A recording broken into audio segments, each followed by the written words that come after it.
बोलिए। अस्सलाम वालेकुम, वेलकम टू द सेशन। मैं डॉक्टर ज़हीर खालद। माशाल्लाह से आप इस ब्रीडर को देख रहे हैं जी, ये मक्खी चीना ब्रीडर है। आप इसके सारे पॉइंट्स देखें, आप इसके मुंह की शेप देखें, आउटस्टैंडिंग शेप है मुंह की। आप इसके सींग देख सकते हैं, इसकी नेक की लेंथ और मोटाई देखें, इसका माशाल्लाह से सीना चेक करें और इसकी ओवरऑल लेंथ और हाइट चेक करें। ये भी धुंधा है, 2 दांत है, यानी कि इसकी जो एज है वो तकरीबन कोई 13-14 महीने एज हुई है। तो ये हमने ब्रीडर रखा है जी इन बकरियों की ब्रीडिंग के लिए।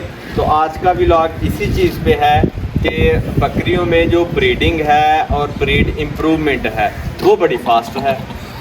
यार सारी ब्रीड देख रहे हैं, इनमें से कुछ मक्खी चीनी है, कुछ राजनपुरी हैं।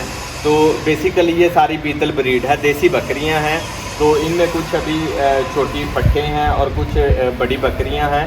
तो ये ब्रीडर इन्हीं में से पैदा हुआ था। जो हमारे पास पहला ब्रीडर था वो कोई इतना अच्छा नहीं था, उसको जब हमने इनमें छोड़ा बकरियों में तो ये बच्चा पैदा हुआ था। फिर हमने इसको ट्रायल बेसिस पे बकरियों में छोड़ा।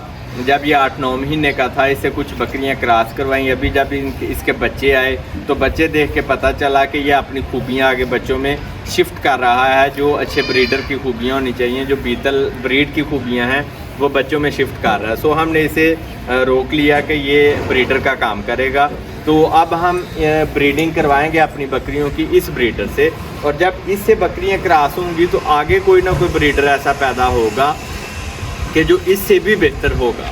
फिर हम उसको ब्रीडिंग के लिए रोकेंगे। तो इसमें डेफिनेटली ये क्वेश्चन आएगा कि हम जब एक ही बकरे को छोड़ें, बाद में उसके बेटे को इन बकरियों में छोड़ेंगे तो इन ब्रीडिंग के एस्पेक्ट से तो वो सारी लाइन जो है वो हमने डाटा मेंटेन किया होता है कि हम कहाँ पे आके जो है वो इन ब्रीडिंग शुरू होनी है और हमने अपना ब्रीडर चेंज करना है। तो उस पर्सपेक्टिव में हम ऑलरेडी वर्किंग कर रहे होते हैं। तो ये पोजीशन है जी। आप ब्रीड इम्प्रूवमेंट का अंदाज़ा कर सकते हैं कि कोई भी बकरी में उस लेवल की नहीं जिस लेवल का ये ब्रीडर पैदा हुआ है। तो अब यहीं से ये सिर्फ 2 साल हुए हैं इस प्रोजेक्ट को शुरू किए हुए। 18 बकरियां थी और 18 बकरियों से माशाल्लाह अभी आप ये देख रहे हैं सारा। तो इन्हीं 2 सालों में ये ब्रीडर यहीं पे पैदा हुआ है। अब इससे जब आगे फर्दर बकरियां क्रॉस होंगी तो फिर आगे जो ब्रीडर आएगा वो इससे भी इंशाल्लाह ब्रीड में बेहतर होगा। तो यहीं पे चूँकि सितंबर चाह रहा अपना अगस्त का एंड है, तो चूँकि इनका ब्रीडिंग सीज़न बकरियों का शुरू हो चुका है।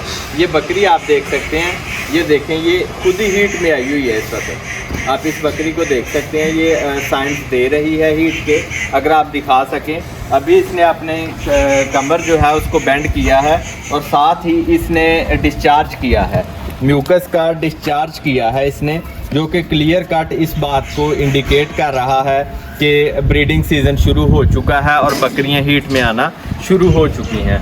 तो अभी हम इस ब्रीडर को बीच में नहीं छोड़ेंगे जी। ये जस्ट वीडियो बनाने के लिए, ब्रीडर दिखाने के लिए इधर लेके आए हैं।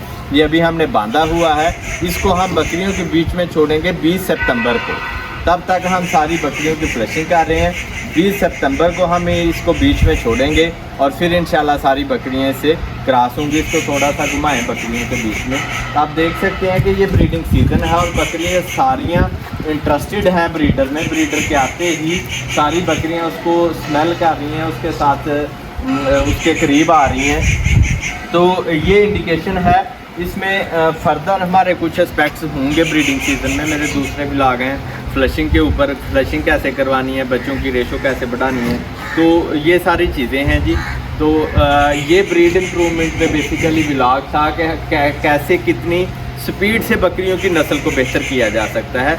सिर्फ 2 सालों में अगर हमें इस लेवल का ब्रीडर मिल गया है तो अगले 2 साल बाद हमारी बकरियों की जो ब्रीड है ये कहाँ पे खड़ी होगी।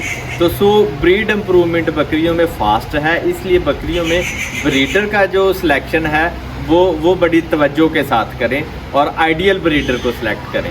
इसके साथ मुझे इजाज़त दें जी। अल्लाह हाफ़िज़।